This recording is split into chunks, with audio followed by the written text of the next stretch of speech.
This is Kim Hammer with your devotion taken from the book of Judges chapter 15 verses 1 through 8.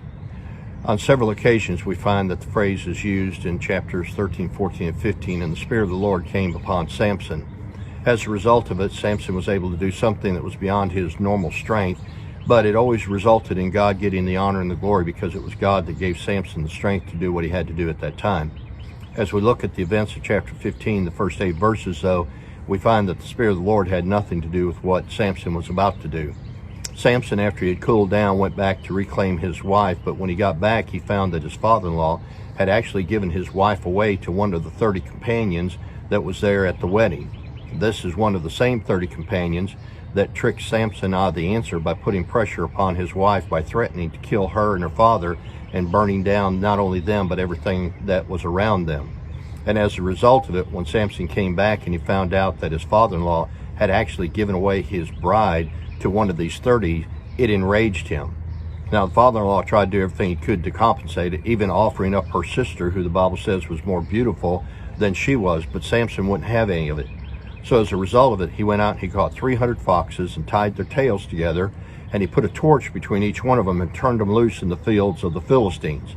Obviously, that burned up all the crops, and when the Philistines wanted to know who did it, they came to the house of the father-in-law and found out that he was what he had done that had enraged Samson so much. So these same people that were part of that cancel culture that was mentioned earlier in chapter 14 went ahead and extracted punishment upon him, and they burned his daughter and him and all of his household. Samson became so enraged as a result of that the Bible says that he slew many of them. Now here's the point of the story I want you to take away from this.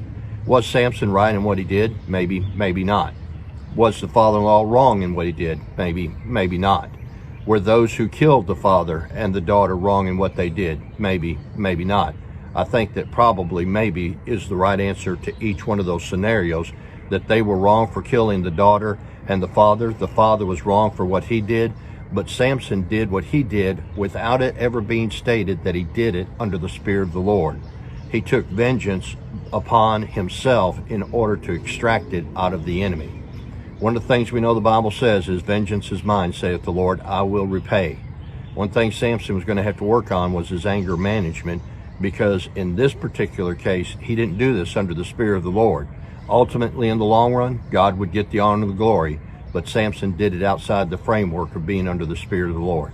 Lesson is that everything we do, we need to make sure that it can be qualified by the statement, by the question, am I doing this by the Spirit of the Lord, or am I doing this by the spirit of myself?